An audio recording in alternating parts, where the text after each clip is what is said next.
Hello and welcome to Lavneesh sir की class. आज की ये शिक्षा निदेशालय राष्ट्रीय राजधानी क्षेत्र दिल्ली की वर्कशीट नंबर 20 जो कि कक्षा 8वीं के विद्यार्थियों के लिए है, यह ली गई है गणित विषय से।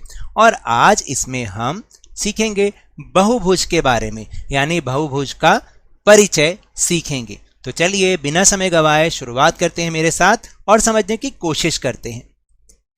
आज हम सरल वक्र, खुली आकृति, बंद आकृति और बहुभुज के बारे में चर्चा करेंगे। अब देखते हैं कि आखिर ये आकृतियां कैसी होती हैं या इनकी क्या विशेषताएं होती हैं। सबसे पहले है वक्र, लगातार चलने वाले बिंदुओं का वह पथ जिसका अंतिम बिंदु भी होता है। यानी लगातार चलने वाले बिंदुओं का पथ, यानी बिंदु बनाओ और उस पर जब वो चलता है हम लाइन बनाते रहते हैं और उसका एक अंतिम बिंदु भी होता है। उदाहरणार्थ जैसे कि यहाँ पर अगर आप नीचे कुछ आकृतियां देख रहे हैं तो ये जो आकृतियां हैं ये सारी क्या कहलाती हैं, ये वक्र कहलाती हैं। ठीक है, ये है, आप इसको भी देख सकते हैं। तो आखिर वक्र की विशेषता क्या होती है? देखिए, उपरोक्त आकृतियों को बनाने के लिए हमने एक भी बार पेन या पेंसिल को नहीं उठाया। यह सीधी रेखा या दोनों से सम्मिलित रूप से बनी हुई आकृति हो सकती है, यानी सीधी रेखा जो यहाँ पर आप देख रहे हैं, या इस तरह की भी जो आकृति क्या है, ये भी वक्र है और ये भी वक्र है। तो सीधी रेखा हो या ना भी हो सीधी रेखा, दोनों को मिला के जो आकृति बन रही है उसको हम वक्र कहेंगे। फिर इसके बाद है आकृतियां जो कि वक्र नहीं है। निम्न आकृतियों को बनाने के लिए, जैसे देखो यहाँ पर देखो, आप जरा पहले इन आकृतियों को देख लो। ये आकृति, ये या फिर ये या फिर ये। निम्न आकृतियों को बनाने के लिए हमने एक से ज्यादा बार पेन या पेंसिल को उठाया होगा, उठाया है या नहीं? ठीक है, तो ये आकृतियां वक्र नहीं हैं। याद रखिएगा कि जो इस तरीके की आकृतियां होती हैं वो वक्र नहीं होती हैं। फिर इसके बाद है सरल वक्र। देखिए, सरल वक्र क्या होता है? वह वक्र जो अपनी आकृति के किसी भी बिंदु पर प्रतिच्छेद नहीं करता, यानी वो उसकी रेखाएं आपस में एक दूसरे को काटती नहीं है। जैसे कि ये वक्र तो है क्योंकि सीधी रेखा तो नहीं है, आप देख रहे हैं, लेकिन इसका कोई भी बिंदु आपस में एक दूसरे को काट नहीं रहा। यहाँ पर भी अगर आप देखेंगे तो ये क्या है, ये वक्र है। ठीक है, ऐसे इसको देखोगे, लेकिन वक्र जो सरल नहीं है, जो वह आकृति जो अपने किसी भी बिंदु को प्रतिच्छेद नहीं करती ना, वो तो सरल वक्र। लेकिन वक्र जो सरल नहीं है वह वक्र जो अपने आरंभिक बिंदुओं में से किसी न किसी बिंदु पर अवश्य प्रतिच्छेद करते हैं। जैसे कि अगर आप इस बी को देखोगे तो देखो, अब ये जैसे हमने एक इसकी लाइन बनाई यहाँ पर, तो ये कहीं ना कहीं दोबारा भी इसको टच कर रहा है ना, उसको प्रतिच्छेद कर रहा है ना। ऐसे ही अगर इस वाली आकृति को देखोगे तो ये यहाँ पर भी इसको काट रहा है और यहाँ पे भी काट रहा है, ये भी काट रहा है, और इसको देखोगे तो ये भी काट रहा है ना। यहाँ देखो ये चीज़। तो ये सारी क्या है, ये आकृतियां सरल वक्र नहीं हैं। ये सरल वक्र हैं जो एक दूसरे को नहीं काटते हैं किसी भी बिंदु को, और ये सरल वक्र नहीं है। इसके बाद है बंद आकृति। बंद आकृति आप किसको कहोगे? जो आकृति प्रत्येक दिशा से बंद होती है तथा उसकी बाहरी सीमाएं व क्षेत्रफल हो। यानी कहने का मतलब है जो आकृति प्रत्येक दिशा से बंद हो। क्या आपको ये आकृति कहीं से खुली लगती है? नहीं। ये आकृति ये भी बंद है, ये आकृति ये भी बंद है और ये भी, और इसकी बाहरी सीमाएं भी हो, जैसे कि सीमा बनी हुई है, और इसका कुछ ना कुछ क्षेत्रफल भी हो, इसको हम बंद आकृति कहेंगे। और एक है खुली आकृति, जो आकृति प्रत्येक दिशा या किसी भी एक दिशा से खुली हुई हो और जिसका भीतरी क्षेत्रफल परिभाषित ना किया जा सके। देखो, इनका तो हम क्षेत्रफल निकाल सकते हैं किसी तरीके से, इसका भी और इसका भी और इसका भी, लेकिन ऐसी आकृति जो या तो प्रत्येक दिशा से खुली है, किसी भी एक दिशा से खुली है, और उसके जो आंतरिक क्षेत्रफल है यानी जो अंदर का क्षेत्रफल, वो हम नहीं निकाल सकते।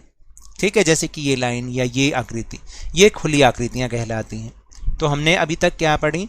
हमने वक्र पढ़े, फिर सरल वक्र पढ़े, वक्र जो सरल नहीं है, बंद आकृतियों के बारे में जाना, खुली आकृति के बारे में जाना, और अब हम जानेंगे बहुत इंपॉर्टेंट बहुभुज के बारे में।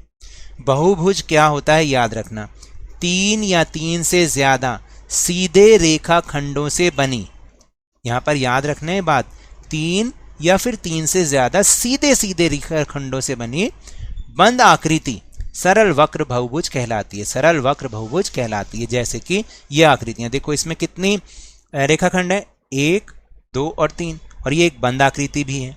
ठीक है ना, और सीधे सीधे रेखाखंडों से भी बनी हुई है। फिर इसके बाद है दूसरी आकृति, इसके रेखाखंड काउंट करो, 1 2 3 4 5 और 6। तो ये वैसे षटभुज कहलाता है, लेकिन आपने देखा इसकी 6 भुजाएं यानी 3 से तो ज़्यादा, और सारे ही सरल रेखाखंड है, सीधे रेखाखंड है, और ये आकृति भी बंद है, तो ये भी क्या कहलाएगी, बहुभुज कहलाएगी। इसको हम कहते हैं बहुभुज। फिर ये आकृति देखो, 1 2 3 4 रेखाखंड है, सीधे सीधे रेखाखंड है बिल्कुल, और बंद आकृति है, ये भी बहुभुज।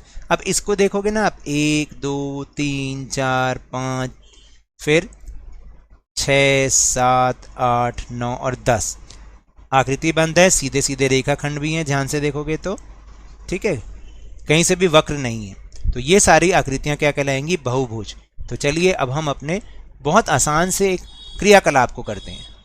तो टेलीग्राम ऐप पर भी हमने अपना चैनल लवनीश सर की क्लास बनाया है, जिसका लिंक आपको वीडियो के डिस्क्रिप्शन बॉक्स में मिल जाएगा। वहां से आप हमारे चैनल के साथ जुड़िएगा तो आपको सारी वीडियोस के लिंक एक साथ मिल जाएंगे, आपको कहीं ढूंढने की ज़रूरत नहीं पड़ेगी। तो अब प्रश्न है कि इनमें से कौन सी आकृति बहुभुज है, और अपने उत्तर की पुष्टि भी कीजिए। अब बताओ, ये वाली आकृति क्या इसमें सरल रेखाखंड है, नहीं, तो ये बहुभुज नहीं है। लेकिन ये आकृति देख रहे हो आप, 1 2 3 और 4, और सीधे सीधे रेखाखंड है, बिल्कुल सीधे सीधे है ना, तो ये आकृति बहुभुज है। आप इसको लिख दोगे, बहुभुज है, ठीक है। अब क्यों है, क्योंकि बोला उत्तर की पुष्टि कीजिए। 4 सीधे रेखाखंड, ऐसे लिखना आप, ठीक है, रेखाखंड, और क्या इसकी विशेषता है, ये एक बंद आकृति है। तो अपने उत्तर में जब आप ऐसे लिख दोगे तो उससे पता चल जाएगा कि ये बहुभुज है, ठीक है। फिर ये आकृति, ये बहुभुज नहीं है, क्योंकि आप देख रहे हैं ना, यहाँ सरल रेखा नहीं है, ये जो है ये सरल रेखा नहीं है, सीधी रेखा नहीं है। सरल रेखा का मतलब सीधी रेखा नहीं है, तो ये बहुभुज नहीं है। लेकिन इसको आप देखोगे कितने रेखाखंड है, 1 2 3 4 5 और 6, है ना, 1 2 3 4 5 और 6 रेखाखंड है, सीधे रेखाखंड है। तो आप लिखोगे यहाँ पर, क्योंकि 3 से ज़्यादा है ना, तो आप लिखोगे 6 सीधे रेखाखंड है और एक बंद आकृति है, बंद आकृति है। तो इसलिए ये बहुभुज है। अब आपको समझ में आया कौन सी आकृति बहुभुज होती है। तो ये तो थी आज की वर्कशीट। अगर मेरे इस तरह समझाने से अब आपको समझ में आने लगा है तो इस चैनल और वीडियो को लाइक कीजिए, लाइक का बटन दबा दीजिए, शेयर कीजिए, और अगर आप नए हैं तो सब्सक्राइब भी कर लीजिए ताकि आपको सारी नोटिफिकेशन टाइम से मिल जाएं।